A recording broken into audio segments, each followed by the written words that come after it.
कृषी मूलतत्त्वे या विषयामध्ये तुम्हाला चॅप्टर दिलेला आहे तो पिकांच्या वाढीसाठी आवश्यक असणाऱ्या गोष्टी. आता गोष्टी म्हणण्यापेक्षा आपण उल्लेख आपण घटक करणार आहोत.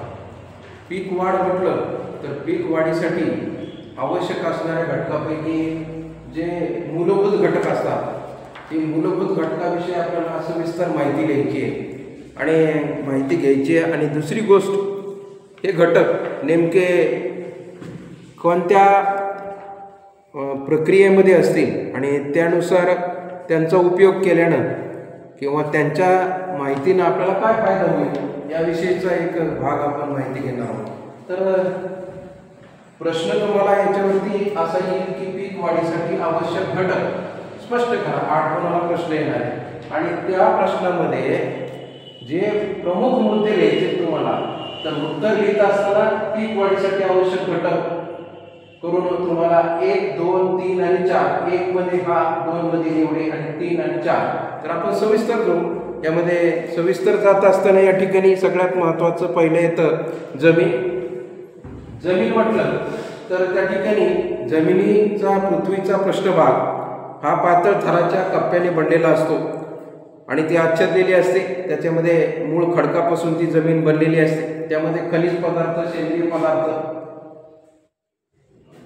त्याचबरोबर जीवाणूंचा याच्यामध्ये समावेश असतो. सगळ्यात महत्त्वाचं पिकाची उत्तम वाढ होण्यासाठी माध्यम म्हटलं तर जमीन येतं आणि हे जमीन हे माध्यम आपल्याला पीक वाढीसाठी उपयोगात आणता येतं. सगळ्यात महत्त्वाचं तिची योग्य ती मशागत करून त्या योग्य ती मशागतीनुसार त्या ठिकाणी मशागत केल्यानंतर त्याचा उपयोग आपल्याला समजून येतो. जमीन हे एक आपल्याला नैसर्गिक मौल्यवान साठा आहे ज्यामधून आपल्याला मानवाची प्रमुख गरज अन्न मिळते आणि यानुसार आजच्या दैनंदिन जीवनामध्ये आपल्याला लागणारं अन्नधान्य हे सगळं आपल्याला त्या ठिकाणी जमिनीमधून मिळतं. त्याकरिता जमिनीची सुपीकता टिकवणं तितकंच महत्त्वाचं ठरणार आहे. यामध्ये प्रामुख्याने जर आपण विचारात गेलो तर आपल्याला जमिनीमध्ये खनिज पदार्थ खनिजे तुम्हाला 45% मिळतील. त्याच्यानंतर सेंद्रिय पदार्थ हे जे आहेत हे 5% मातीत असतात आणि त्याचबरोबर हवा व पाणी. हवा ही 25% आणि पाणी 25% आपल्याला निदर्शन येते. हे जमिनीचे घटक आहेत. यांचं प्रमाण त्या मातीत योग्य असणं म्हणजेच पीक लागवड केल्यानंतर पिकाच्या वाढीच्या दृष्टिकोनातून त्याच्या परिसंस्थेच्या दृष्टिकोनातून त्या पिकाला अतिशय उत्तम असणारं माध्यम म्हणजे जमीन. आता यामध्ये सगळ्यात महत्त्वाचं हे घटक योग्य असणं म्हणजेच पीक चांगले येईल. तर हो त्या ठिकाणी हे पीक त्या ठिकाणी खनिजाचं, सेंद्रिय पदार्थाचं, हवा आणि पाणी आता हे नैसर्गिक घटक आहेत. ते मातीमध्ये किती असतील, अस्थ असतील किंवा व्यस्त असतील ते आपण त्या मुद्द्यामध्ये आल्यानंतर पाहू. सगळ्यात महत्त्वाचं जर विचार जर केला तर त्या ठिकाणी उत्तम वाढीसाठी आपल्याला पिकाच्या मातीचा समूह आपल्याला जवळपास 6.5 ते 7च्या दरम्यान असणं आवश्यक आहे. म्हणजेच त्याला उदासीन अवस्थेत आपण त्याला म्हणतो. म्हणजे मातीचा समूह 0 ते 14 या गटात नसतो आणि त्याचा 6.5 ते 7च्या दरम्यान असणारा समूह हा उदासीन अवस्थेत असतो. हा उदासीन अवस्थेतला समूह म्हणजेच मातीत जेवढे अन्नद्रव्य आहे तेवढे अन्नद्रव्य या स्थितीला पिकांना ते सहजरित्या उपलब्ध होतात आणि यामुळं आपल्याला निदर्शनास येतं की मातीमध्ये ती जी अन्नद्रव्य दिलेली आहेत ही अन्नद्रव्य मातीतून त्या पिकाला सहजरित्या उपलब्ध होतात, विरघळलेल्या स्वरूपात उपलब्ध होतात. या दृष्टीनं हा पहिला मुद्दा तुम्हाला लिहिताना हे सगळे भाग तुम्हाला त्याच्यामध्ये लिहिणं आवश्यक आहे. त्यानंतर आपण दुसऱ्या मुद्द्याकडे जाऊ, ते हवामान. हवामानामध्ये लक्षात घ्या, हवामान म्हणजे नेमकं सगळ्यात पहिला घटक येतो. कोणतंही पीक उत्पादन किंवा जमीन किंवा शेती करण्याच्या अगोदरचा विचार करायला लावणारा घटक म्हणजे हवामान आहे. त्यामध्ये प्रमुख घटक हवामान आहे, पण हवामानाअंतर्गत आपल्याला हे 4 घटक दिसून येतात. पहिला येतो तापमान, दुसरा ब येतो पाऊस, तिसरा घटक येतो आर्द्रता आणि चौथा घटक येतो सूर्यप्रकाश. आता या सगळ्या गोष्टी करत असताना या ठिकाणी सगळ्यात महत्त्वाचं म्हणजे आपल्याला हवामानाकडे जावं लागेल. हवामान म्हटलं तर हवामान हे प्रामुख्याने तापमान, आर्द्रता, पाऊस, सूर्यप्रकाश यांचा एकत्रित परिणाम आपल्याला दिसून येतो. बी उगवण झाल्यापासून तर काढणी करेपर्यंत तापमान, त्याच्यानंतर पाऊस, आर्द्रता आणि सूर्यप्रकाश यांची अत्यंत गरज असते. त्यानुसार आपण पहिल्या घटकानुसार जर गेलो तर तापमान येतं. तापमानामध्ये आपण जाऊ, तापमान पीक वाढीसाठी अतिशय महत्त्वाचा घटक हा मानला जातो आणि त्यामध्ये कमाल, किमान आणि मध्यम स्वरूपाचं पिकांना लागणारं तापमानाची भिन्न भिन्न गरज असते, वेगवेगळी गरज असते आणि त्याची गरज ही आपल्याला जाणून येते. तापमानाच्या बाबतीत बघितलं तर 5 ते 32 अंश सेल्सिअस, 5 ते 32 अंश सेल्सिअस म्हणजे सेंटीग्रेड एवढं तापमान पिकाच्या योग्य वाढीसाठी उत्तम वाढतं, पिकासाठी योग्य असतं. आणि सिंचनाचं सोय जर कमी जास्त असेल, थंडी कमी अधिक असेल तर त्या ठिकाणी त्याची चढ उतार आपल्याला त्या ह्याच्यामध्ये दिसून येते. त्याच्यानंतर तुम्हाला पुढे येतं, तापमानानंतर दुसरा घटक येतो तो म्हणजे पाऊस. आता राज्यामध्ये एकूण जमिनीपैकी 85% जमिनी ह्या पावसाच्या पाण्यावर अवलंबून आहेत आणि पावसाच्या पाण्यावर अवलंबून असणाऱ्या जमिनीला आपण कोरडवाहू शेती असं म्हणतो किंवा जिरायत शेती असं म्हणतो. मग पाऊस हा अनुक्रमे हवामानाच्या घटकातला पाऊस हा असणारा हा घटक हा तुम्हाला कमी अधिक प्रमाणावर आपल्याला दिसून येतो आणि याच्यामध्ये हलका पाऊस किंवा अवेळी पडणारा पाऊस किंवा पावसाचा खंड, पीक फुल्यावर येत असताना किंवा आपल्या उत्पन्नावर वाईट परिणाम करणारा घटक म्हणजे हवामानामधला पाऊस आहे. पाऊस अनियमित किंवा अवेळी जर झालेला असेल तर त्या ठिकाणी तुम्हाला कीड व रोगांचा प्रादुर्भावही झालेला आपल्याला दिसून येतो आणि याचा वाईट परिणाम आपल्या पीक उत्पादनावर होत असतो. म्हणून पाऊस हा नैसर्गिक पर्जन्यमान म्हणजेच हवामानाचा घटक अतिशय महत्त्वाचा मानलेला आहे आणि तो गरजेचा आहे, ज्यामधून पिकांना पाण्याची गरज उपलब्ध होईल. त्याच्यानंतर पुढे येतो आर्द्रता. आर्द्रता म्हणजे काय? हवेतील आर्द्रतेला सापेक्ष आर्द्रता म्हणतो. म्हणजे हवा आपल्याला जी जाणवते थंड आहे का, उष्ण आहे का, कोरडी आहे, हे आपल्याला हवेतल्या गारव्यामुळे जाणतं, माहिती होतं, कळतं, समजतं. मग ह्यासाठी हवेतील आर्द्रतेला आपल्याला सापेक्ष आर्द्रता म्हणता येतं. हवेत अधिक आर्द्रता तापमान असेल तर त्याला दमट हवा असं म्हणतो. समजून घ्या, हवेमध्ये अधिक आर्द्रता असेल व तापमान असेल तर त्याला आपण दमट हवा असं म्हणतो. प्रकाश संश्लेषण क्रिया दमट हवामानामध्ये वाढल्यानं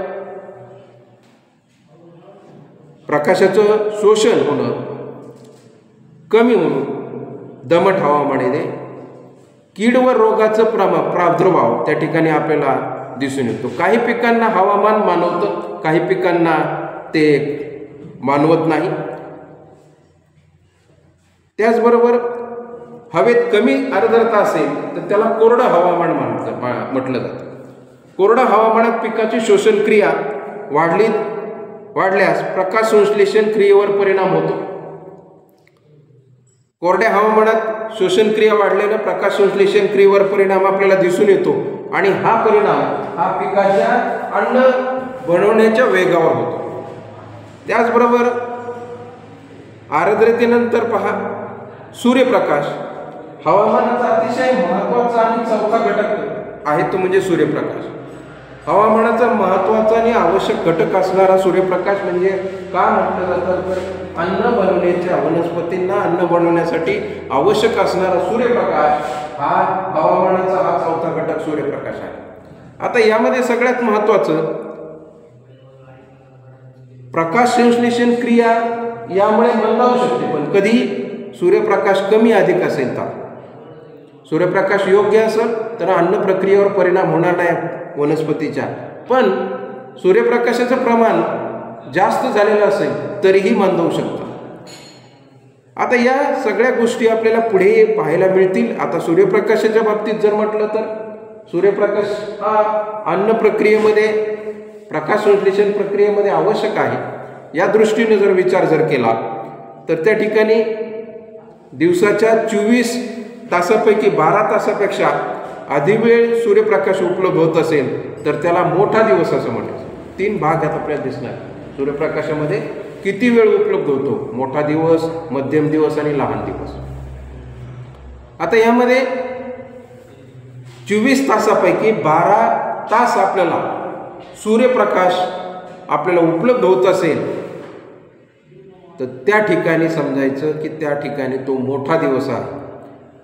फक्त 12 तास सूर्यप्रकाश उपलब्ध होत असेल तर त्याला मध्यम दिवस असं म्हणायचं. आणि 12 तासापेक्षा कमी सूर्यप्रकाश मिळत असेल, उपलब्ध होत असेल तर त्याला लहान दिवस असं म्हणायचं.